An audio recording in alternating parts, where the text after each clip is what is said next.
Hello and welcome, Interjection here with another Age of Empires 3 1v1 commentary. I will briefly pause just to make sure the game does start. Okay, it is starting. But today, this game is actually being streamed live on the official Age of Empires 3 Twitch channel. I'm just going to quickly look at the crates here. 1 wood crate for the German there, 2 coins, just the 1 food for the Dutch. But yes, today, obviously, as I said, being streamed live on the official, did I say Age of Empires 3 Twitch? I mean Age of Empires Twitch. But yeah, so it's obviously me casting here. We have pkclan.net, or I'll be calling him Chicks, also Hello, casting. Fellas. Yep, there we are. Thank you, Interjection. And the cameraman, we have the one, PK the one, doing the camera work. Hello, everybody. Yes, But absolute famous the one. He's an excellent camera guy. He's been with us for some time today, streaming. Thank you, Chicks. I do want to mention a few things about the map now. go for it. We see here the blue player playing Dutch, Mike21. He's starting out with 2 mines, and I like that. Every great playing map should start with 2 mines, and that's because you got the linear trade route to the right. It does provide some disadvantages for some civilizations, such as Germany, Fast Fortress. If they wanted to do 1 trade post, they would have to have the trade post protected. However, on this map here, you can't necessarily have a protected trade post because of the layout. It's outside of town center range. However, the pros would be is that it doesn't bug out the hunts or the gold mines. So now, speaking of gold mines, yes, they're pretty even on both sides, and hunts are also pretty good for both players.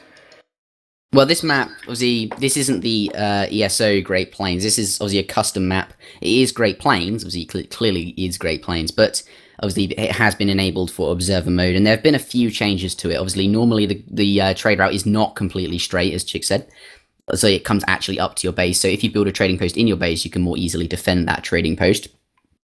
Here, the deer hunts, you see there's a lot of deer in this herd. Normally you do not get that many, and also, there are no Lakota settlements on this map. We only have Comanche, which arguably is, but I said this in the previous game.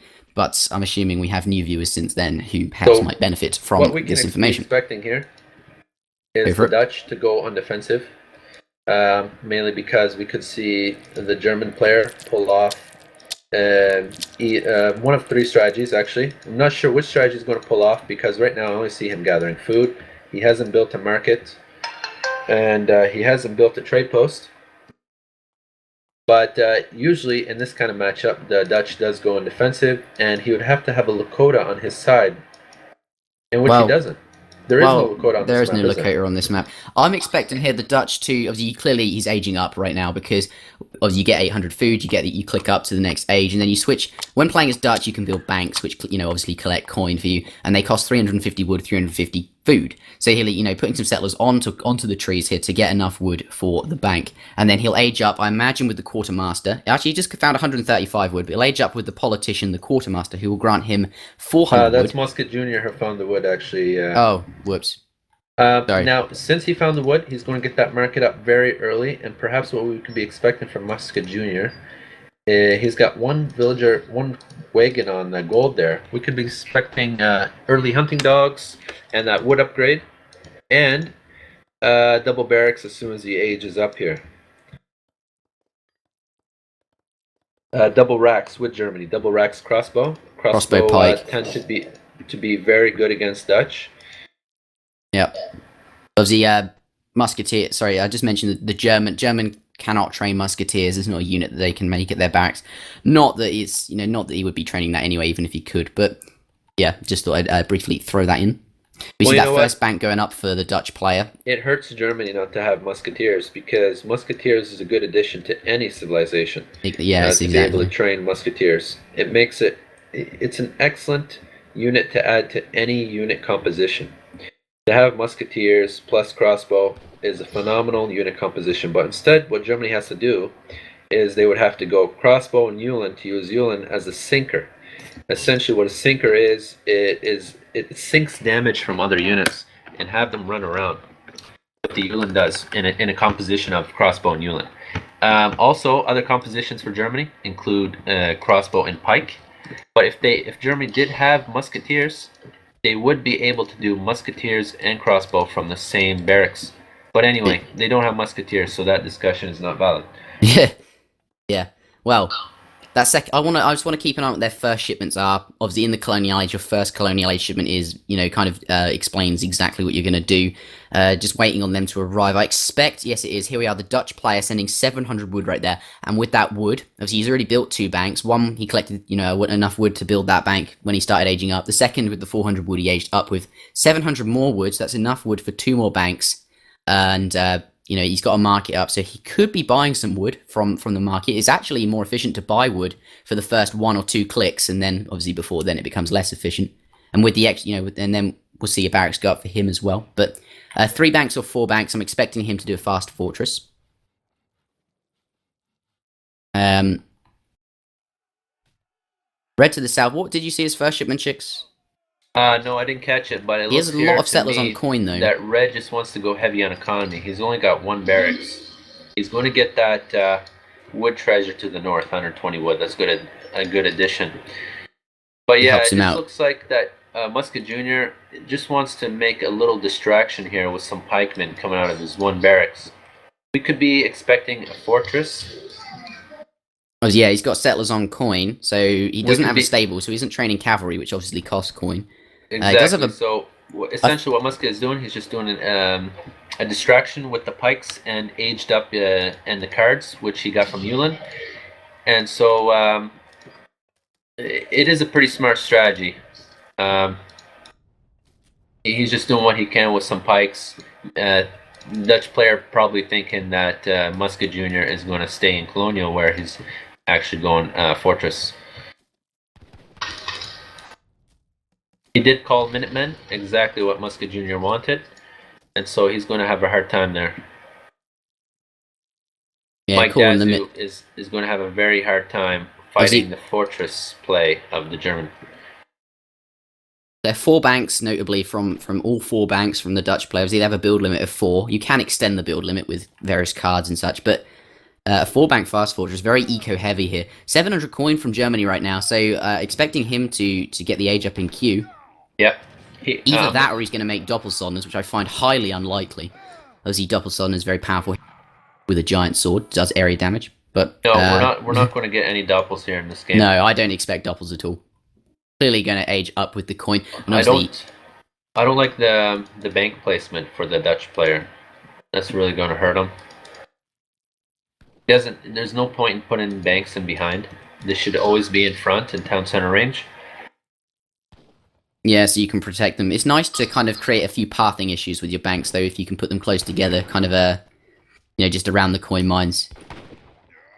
But they're very spread out here. Using the building rotator mod. As you can see here, though, actually, putting that barracks up there, kind of putting the houses, though, I don't know, kind of, really you want to kind of put them up in like a... User joined kind of your to create a wall, but it's not obviously a functional wall, because it doesn't have, like, it has gaps in it and stuff. But for cavalry, if you're going to, if you have units behind here, it makes it difficult for cavalry to get through the gaps, and it, kind of creates the pathing issues, which help you out. Gonna lose that house to the left there. Yeah, and you will lose 1 villager. At least 1 to the 2 Yulon, unless he's really lucky. No, he will lose 1 villager. Oh, is he going to lose the villager? Okay, looks like there's a leg spike here, so I'm not sure what's going to happen.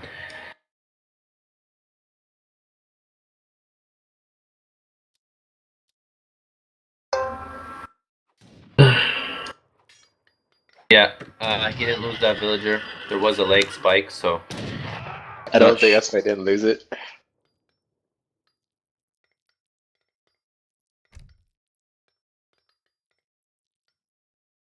But now, obviously, looks like Dutch making a lot of Reuters here.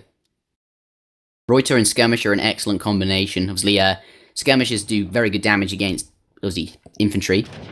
And, they're very weak to cavalry, but Reuters obviously have they counter cavalry really nicely. So these 2 units complement each other very well.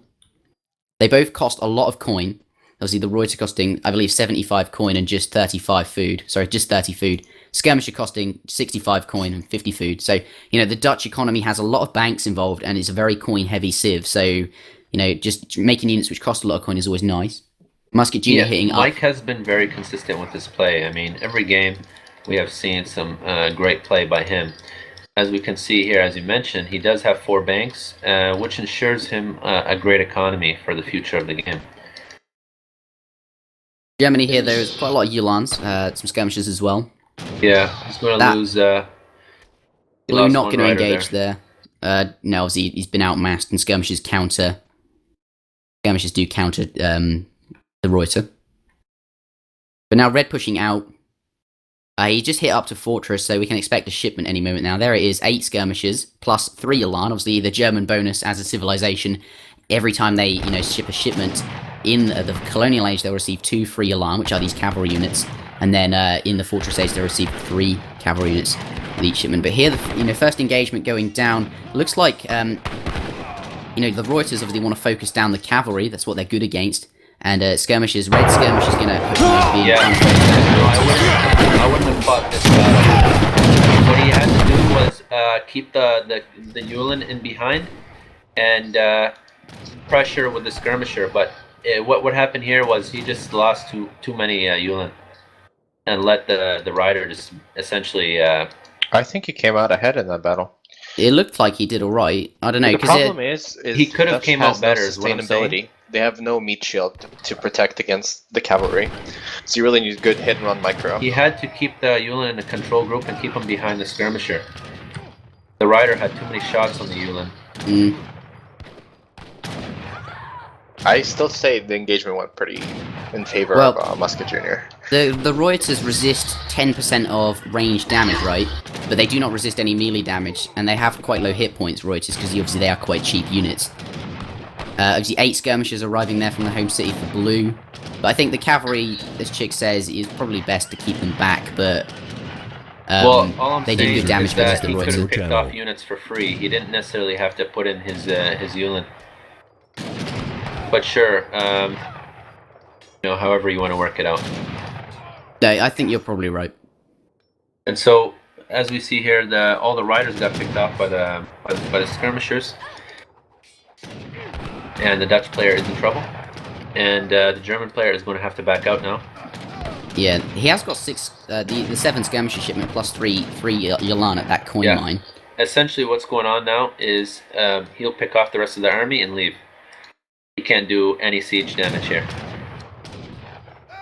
Yeah, so he'll just pick off those final skirmishers and then I imagine he will leave. Obviously, skirmishers and Yolan don't have very high siege damage. Now I can't see the town center, and I can't tell if he sent the colonial militia card.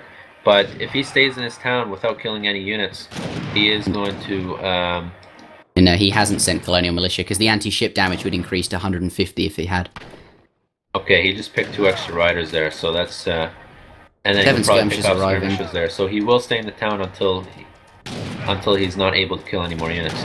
MusketJr here has a higher elo rating than blue, so red has a higher elo rating than blue does. There. Putting that out there. Yeah, no, Dutch is very much in trouble now, and there it is. Good game. GG.